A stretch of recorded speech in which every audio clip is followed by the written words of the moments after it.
শহীদ জিয়াউর রহমান তার সততা প্রবাদ প্রতিম সততা ছিল।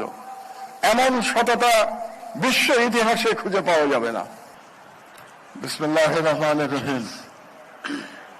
দেশনেত্রী বেগম খালেদা জিয়ার স্মরণে আজকের এই নাগরিক শোক সভার সম্মানিত সভাপতি, উপস্থিত সুধীমণ্ডলী, আসসালামু আলাইকুম।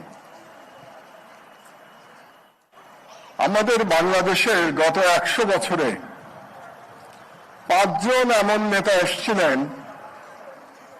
যারা জীবনের কোনো না কোনো সময় জনপ্রিয়তার শীর্ষে অবস্থান করেছেন। তার মধ্যে একজন ব্রিটিশ আমলে, 2 জন পাকিস্তান আমলে এবং 2 জন স্বাধীন বাংলাদেশের আমলে। ব্রিটিশ আমলে এসেছিলেন শেরেবাংলা ফজলুল হক, পাকিস্তান আমলে মৌলানা ভাসানী এবং শেখ মুজিবুর রহমান, এবং বাংলাদেশ আমলে শহীদ প্রেসিডেন্ট জিয়াউর রহমান এবং দেশনেত্রী বেগম খালেদা জিয়া। এই 5 জনের মধ্যে মৌলানা ভাসানী কখনো সরকারে যান নাই, কখনো ক্ষমতায় আসীন হন নাই। বাকি 4 জন ক্ষমতায় গেছেন এবং এই 4 জনের মধ্যে শেরেবাংলা ফজলুল হক, তার জীবনে উত্থান পতন আছে রাজনীতিতে। শেখ মুজিবুর রহমানের জীবনে উত্থান পতন আছে। কিন্তু আশ্চর্যের বিষয় হলো শহীদ প্রেসিডেন্ট জিয়াউর রহমান এবং দেশনেত্রী বেগম খালেদা জিয়া 100 বছরের ইতিহাসে একমাত্র 2 নেতা এবং নেত্রী যারা জনপ্রিয়তার শীর্ষে সারা জীবন অবস্থান করেছেন। এটা আমাদের স্মরণে রাখা দরকার। এটা একটা অদ্ভুত এক্সাম্পল।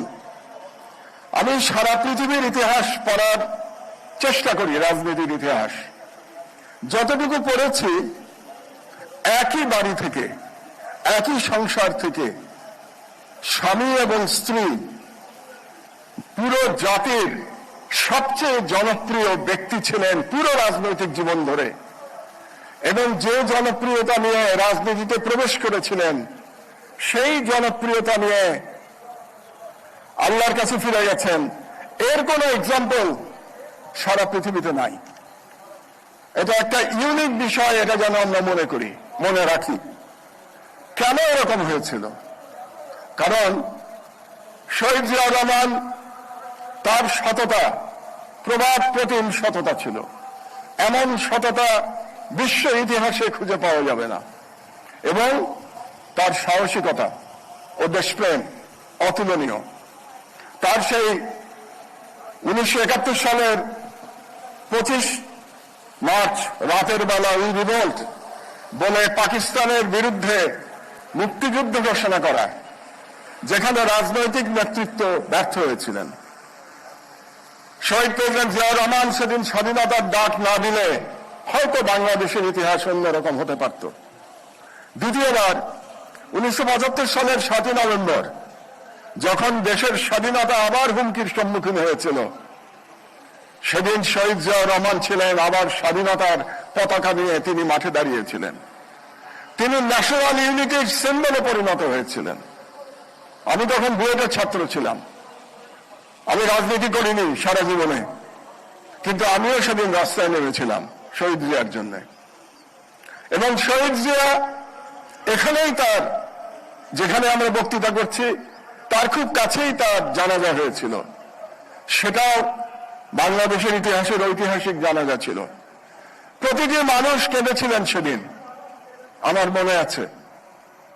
একই দৃশ্য আমরা দেখেছি যেদিন দেশনেত্রী বেগম খালেদা জিয়ার জানাজা হলো। এর মধ্যেও একটা পার্থক্য আছে। জিয়াউর রহমান যেদিন মারা গেছিলেন তিনি দেশের রাষ্ট্রপতি ছিলেন, তিনি ক্ষমতায় ছিলেন। বেগম খালেদা জিয়া ক্ষমতায় ছিলেন না, কিন্তু তিনি মানুষের হৃদয়ে ছিলেন।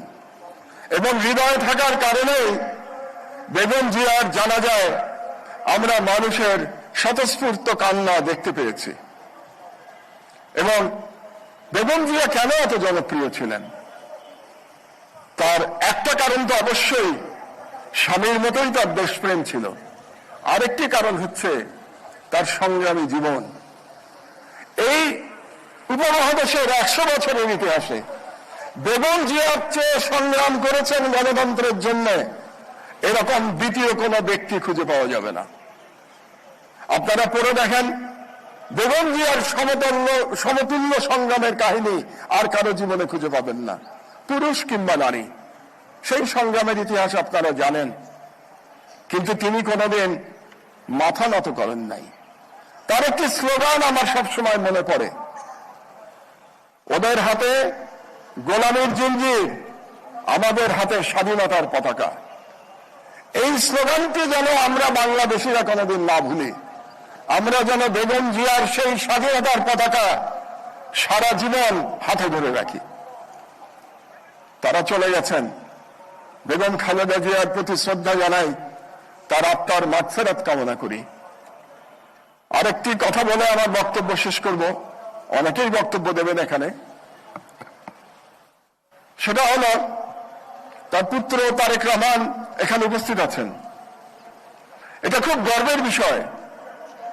বেগম জিয়া এবং জিয়াউর রহমানের সন্তান হওয়া অত্যন্ত গর্বের বিষয়, কিন্তু এটা একটা ভয়েরও বিষয়, এটা একটা শঙ্কার বিষয়।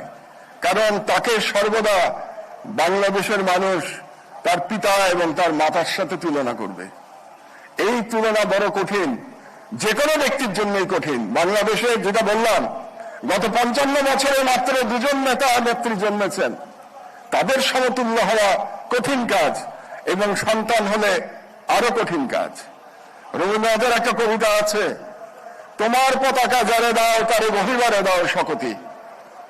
আজকে শহীদ জিয়া এবং বেগম জিয়ার পতাকা তারেক রহমানের হাতে ন্যস্ত হয়েছে। মহান আল্লাহ তাআলার কাছে প্রার্থনা জানাই, তিনি যেন সেই অবিস্মরণীয় পতাকা, সেই শক্তির পতাকা, সেই স্বাধীনতার পতাকা তারেক রহমানকে বহন করবার শক্তি দান করেন। আল্লাহ হাফেজ। বাংলাদেশ জিন্দাবাদ।